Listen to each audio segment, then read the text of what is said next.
अगर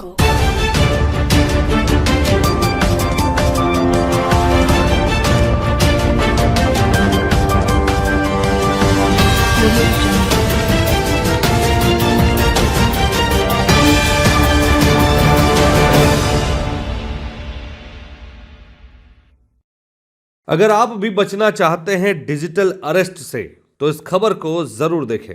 नमस्कार, आप देख रहे हैं BMW न्यूज बिहार। देखिए, साइबर ठगी के मामलों में जिस तरह बढ़ोतरी हुई है, ऐसे में सभी लोग मोबाइल से अपने बैंकिंग ऑपरेशन को करने में डरने लगे हैं। आपको बता दें, कटिहार के साइबर सह ट्रैफिक DSP सद्दाम हुसैन के नेतृत्व में मनिहारी बस स्टैंड स्थित अंबेडकर चौक और मनिहारी कटिहार मुख्य मार्ग के नारायणपुर इलाके में सघन वाहन चेकिंग और जागरूकता अभियान चलाया गया। इस दौरान ट्रैफिक DSP सद्दाम हुसैन खुद अपनी पूरी टीम के साथ मौके पर मौजूद रहे और उन्होंने साइबर ठगी, डिजिटल अरेस्ट और ट्रैफिक नियमों को लेकर आम लोगों को जागरूक भी किया। इस अभियान में मनिहारी DSP मनोज कुमार, थानाध्यक्ष पंकज आनंद, अपर थानाध्यक्ष राजकुमार, SI सद्दाम हुसैन और परिवहन विभाग के चित्रकांत, प्रवर्तन और निरीक्षक मोहम्मद वारिस तथा रोहित कुमार भी उपस्थित रहे। साइबर ठगी और डिजिटल अरेस्ट के खतरों पर चर्चा करने के बाद साइबर DSP सद्दाम हुसैन ने बताया कि साइबर अपराधी फर्जी कॉल, वीडियो कॉल और लिंक भेजकर लोगों को ठग रहे हैं और जो मुख्य 4-5 बिंदु उन्होंने बताई उस पर आप जरा गौर कीजिएगा। उन्होंने बताया कि कैसे डिजिटल अरेस्ट करते हैं। ठग खुद को पुलिस अधिकारी, जज या वकील बताकर फर्जी गिरफ्तारी नोटिस या वारंट भेजते हैं और डराकर पैसे ऐंठने की कोशिश करते हैं। तो अगर आपको भी इस तरह की कोई फ्रॉड कॉल या फ्रॉड वीडियो कॉल आ रही है तो पहले सतर्क हो जाए। दूसरा है कि फर्जी लिंक और APK फाइल, जो आपके मोबाइल में APK फाइल के नाम से वो फोन व्हाट्सएप के माध्यम से या मेल के माध्यम से आपके फोन पर एक फर्जी सॉफ्टवेयर जैसी कुछ चीज भेजेंगे जिससे आपका फोन हैक हो जाएगा और फिर वो आपके मोबाइल की निजी जानकारियां चुरा लेते हैं। तीसरा आता है नंबर वीडियो कॉल ठगी का। एक अज्ञात नंबर से आपको वीडियो कॉल आएगा और फिर वो आपको अपनी बातों में उलझाकर ब्लैकमेलिंग करने लगते हैं, जिसकी वजह से सीधे साधे आदमी डर जाते हैं और उनकी बातों में आकर उन्हें पैसे ट्रांसफर कर देते हैं। वहीं सद्दाम हुसैन सर ने ट्रैफिक नियमों और लाइसेंसों की अनिवार्यता पर बात की। उन्होंने कहा कि वाहन चलाने के लिए वैध ड्राइविंग लाइसेंस अनिवार्य है। सड़क सुरक्षा के लिए हेलमेट और सीट बेल्ट का उपयोग जरूरी है। अभियान में बिना लाइसेंस और नियम तोड़ने वाले कई वाहन चालकों का उन्होंने चालान भी काटा। उन्होंने अपने इस अभियान के दौरान कई संदेश दिए। उन्होंने कहा कि किसी भी अनजान नंबर से कॉल या मैसेज पर भरोसा ना करें। दूसरा, अपने बैंक डिटेल्स और OTP किसी से साझा ना करें। ट्रैफिक नियमों का पालन करें और जल्द से जल्द वैध लाइसेंस बनवा लें। फर्जी गिरफ्तारी नोटिस पर डरने के बजाय इसकी सूचना तुरंत पुलिस को दें। उन्होंने साफ साफ लफ्जों में कहा कि जागरूकता और सतर्कता आप लोगों के लिए सबसे बड़ा हथियार है। उन्होंने मीडिया से मुखातिब होते हुए कहा कि अगर आपको साइबर ठगी, डिजिटल अरेस्ट या ट्रैफिक से संबंधित कोई समस्या हो, वो तुरंत संबंधित विभाग से संपर्क करें। साथ ही उन्होंने कहा कि लोगों को सतर्क रहने और अज्ञात कॉल या लिंक से बचने की सलाह दी, बैंक डिटेल्स साझा न करने की सलाह दी और फर्जी नोटिस पर पुलिस को सूचना देने की अपील भी की गई। सद्दाम हुसैन सर का ये कार्य काफी सराहनीय लगा और लोग भी काफी चर्चा कर रहे हैं इस बात की। जिस घर में जितना आदमी है उतना मोबाइल है। हर आदमी के पास बैंक अकाउंट है, 5,000, 10,000, 20,000, 50,000 सबके पास पैसा है। अब वो बैंक अकाउंट का जो डिटेल है हमारे मोबाइल में। साइबर अपराध बहुत तेजी से बढ़ रहा है। आप लोगों को पता होगा कि साइबर अपराध क्या है, मालूम है क्या है? एक नंबर से कॉल आएगा कि सर मैं बैंक से बोल रहा हूँ, आपका KYC अपडेट करना जरूरी है। जिस बैंक में आपका खाता होगा, किसी का पंजाब नेशनल बैंक में होगा, किसी का यूनाइटेड में होगा, तो बोलेगा सर पंजाब नेशनल बैंक से बोल रहे हैं, आपका KYC अपडेट करना है। तो जैसे ही KYC अपडेट कराने के लिए आपको बोला जाएगा, आपसे नाम, आपका एड्रेस, पूरा मोबाइल नंबर लिया जाएगा और सारा खाता का पैसा निकाल लेंगे। कभी भी KYC अपडेट के नाम पे कोई कॉल आएगा बैंक से तो सीधा बोलना कि ठीक है, हम अपने बैंक में आ रहे हैं, वहीं पर देते हैं। कभी भी जिंदगी में गलती नहीं करना है, निश्चित रूप में ठगे जाएंगे आप लोग। ये हो रहा है क्योंकि मैं साइबर थाना देख रहा हूँ, रोजाना इस तरह का केस आ रहा है। कभी भी बैंक में कभी होता है कि हम लोग अकाउंट में पैसा जमा किए, 5 रुपये जमा किए, 10 रुपये जमा किए, लेकिन वो पैसा हमारे खाता में अपडेट नहीं हो पाता है ना। तो हम लोग क्या करते हैं, टोल फ्री नंबर पूछते हैं गूगल से, उनको खल दे दो, या कस्टमर केयर नंबर पूछते हैं हम लोग, केनरा बैंक का, पंजाब नेशनल बैंक का, यूनाइटेड बैंक का। Hello hello. तो जो टोल फ्री नंबर हम लोग खोजते हैं गूगल पे, किसी कंपनी का, चाहे किसी बैंक का, चाहे मीशो का, चाहे फ्लिपकार्ट का, या कैनरा बैंक का, पंजाब नेशनल बैंक का, गोदरेज का, टोल फ्री नंबर जितना भी डाला हुआ है उसमें मैक्सिमम नंबर साइबर फ्रॉड के द्वारा ही डाला गया है। एकदम गलत नंबर है वो। जैसे ही आप उस टोल फ्री नंबर पे कॉल कीजिएगा तो आपको बरगलाएगा, आपसे सारा डाटा लेगा, आपका सारा मोबाइल से, आपके खाता से जितना पैसा सब चोरी कर लेगा। कभी कभी हम लोग किसी कंपनी से, जैसे फ्लिपकार्ट से, अमेजन से सामान खरीदारी हर लोग करते हैं ना, ऑनलाइन खरीदारी करते हैं ना। जब ऑनलाइन खरीदारी करते हैं तो हम लोग क्या होता है, तो इनके पास कॉल आता है कि सर जो आप पार्सल बुक किए थे, जो खरीदारी किए थे, वो कहीं फंस गया है, आपको 5 रुपया पेमेंट करना होगा। तो आपको लगता है कि सिर्फ 5 रुपया तो पेमेंट करना है हमको। अब उसके पहले क्या करेगा, वो आपको एक फाइल देगा, उस फाइल के आगे लिखा हुआ रहेगा APK फाइल रहेगा।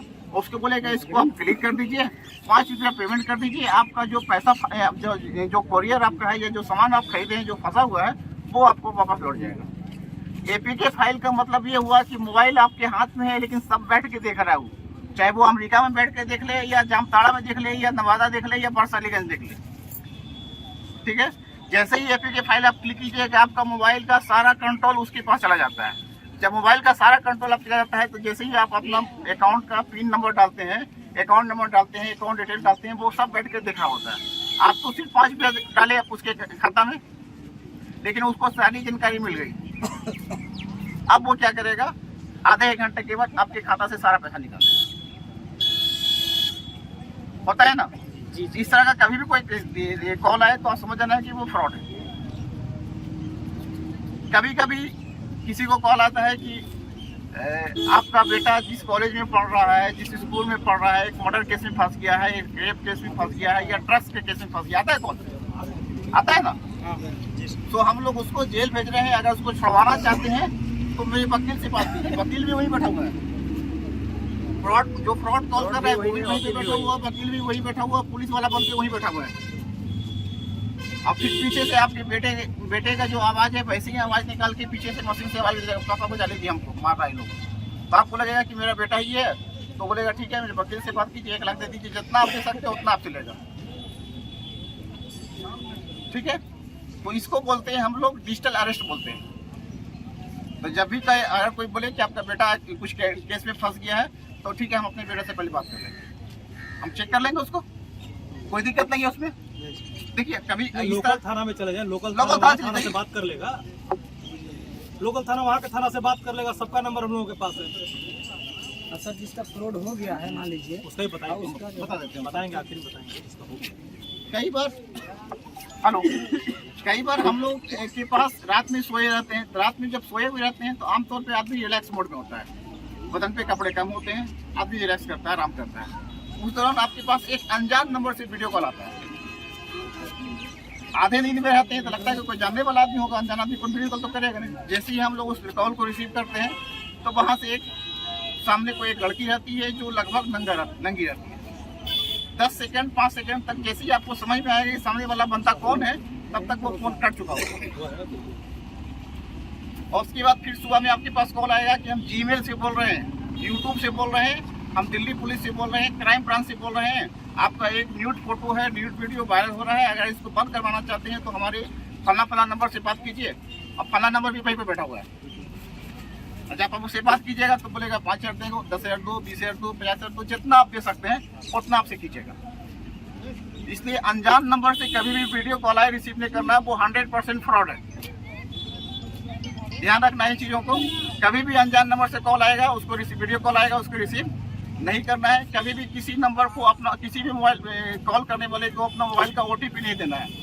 हम लोग क्या करते हैं कि जो हमारे पास ये होता है, डेबिट कार्ड होता है, उसमें हम अपना पिन कोड लिख देते हैं बराबर।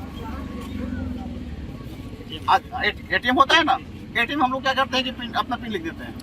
अब पर्स हमारा गिर गया, पैसा तो गया आपका, तो इस तरह की गलती नहीं करना है। अब यही लोग ऐसा करते हैं कि जो ATM का पिन होगा तो 0000, 4 को 0, 4 को 1, 4 को 5, 4 को 7 आमतौर पर ही कर देते हैं ताकि याद रहेगा हमको। तो वो जो आपको याद है वो उसको भी याद है, वो 5 बार ट्राई करेगा, एक बार फंस जाइएगा आप। ठीक है। तो और दूसरी चीज, जैसे बहुत लोग होते हैं जो शेयर बाजार में पैसा लगाते हैं, ट्रेडिंग करते हैं, इन्वेस्टमेंट करते हैं। तो शेयर बाजार में ट्रेडिंग के नाम पे आपके पास कॉल आएगा, वो आपको बताएगा कि मैं फला आदमी बोल रहा हूँ, शेयर बाजार में मैं इतना प्रॉफिट आपको दूंगा। तो भैया जब हमको प्रॉफिट दे रहे हैं तो हम, बहुत सारे लोग अपनी शान के खिलाफ मानते हैं, लगता है कि हम तो फलना है, हम तो चिल्ला है, हम हेलमेट कैसे लगा सकते हैं। हेलमेट एक्सीडेंट फलना और चिल्ला नहीं देखता है, एक्सीडेंट में व्यक्ति की जान जाती है। और चूंकि मैं ट्रैफिक का सारा काम मैं देखता हूँ, जितना भी एक्सीडेंट का केस होता है उसमें मैक्सिमम लोग बच सकते थे अगर उसके सर पे हेलमेट होता, मैक्सिमम लोग बच सकते थे। इसलिए कभी भी जब आप चलाते हैं तो ट्रैफिक नियम का पालन कीजिए, रेड लाइट को मानिए, रेड लाइट का पालन कीजिए, हेलमेट लगा के चलिए, ड्राइविंग लाइसेंस बनाइए, ट्रिपल लोडिंग नहीं करना है, लहरिया कट नहीं चलाना है। जब आप चले जाते हैं दुनिया छोड़ करके तो आपके परिवार का क्या गंजन होता है कोई देखने वाला नहीं होता है। और हर किसी को ऐसा लगता है कि एक्सीडेंट मेरे साथ नहीं हो सकता है। जो मरने वाला है उसको भी यही लगता होगा कभी कि एक्सीडेंट मेरे साथ नहीं होगा। इसलिए ध्यान रखना है कि कभी भी आप गाड़ी चलाते हैं तो हेलमेट पहन के चलना है, लहरिया कट नहीं चलाना है, ट्रिपल लोडिंग नहीं चलाना है। और घर के जो बच्चे हैं, जो अंडर एज 18 साल के नीचे के जो बच्चे हैं, उनको गाड़ी नहीं देनी है। उनको गाड़ी देने पर जो उनके गार्जियन है वो जेल चले जाएंगे। गाड़ी तो जब्त होगी वो उसके गार्जियन भी जेल जाएंगे। इसलिए भविष्य में कभी भी इस बात का ख्याल रखें कि घर के बच्चे कोई गाड़ी नहीं चलाए, कम से कम 18 साल उसका होना चाहिए। ठीक सर, आज फाइन काटा गया सर, कर लेंगे पूरा, पवित्र करेंगे ना अभी। इस खबर को लाने का प्रयास हमारे संवाददाता सनोवर ने की है। Bureau report, BMW news Bihar. मंदिर संस्थान के साथ बनाए अपना भविष्य। रेगुलर और प्रोफेशनल कोर्सेज, सेकेंडरी और senior secondary courses, law, teachers training courses, pharmacy and nursing के साथ पैरामेडिकल में डायरेक्ट एडमिशन पाए। वेबसाइट विजिट करें या दिए गए नंबर पर कॉल करें। हमारा पता है गुरुकुल शिक्षा मंदिर संस्थान, कल्याण चौक, DS कॉलेज रोड, कटिहार। हमारा वीडियो अगर आपको अच्छा लगा हो तो आप हमारे वीडियो को लाइक करें, शेयर करें और हमारे चैनल को सब्सक्राइब जरूर करें।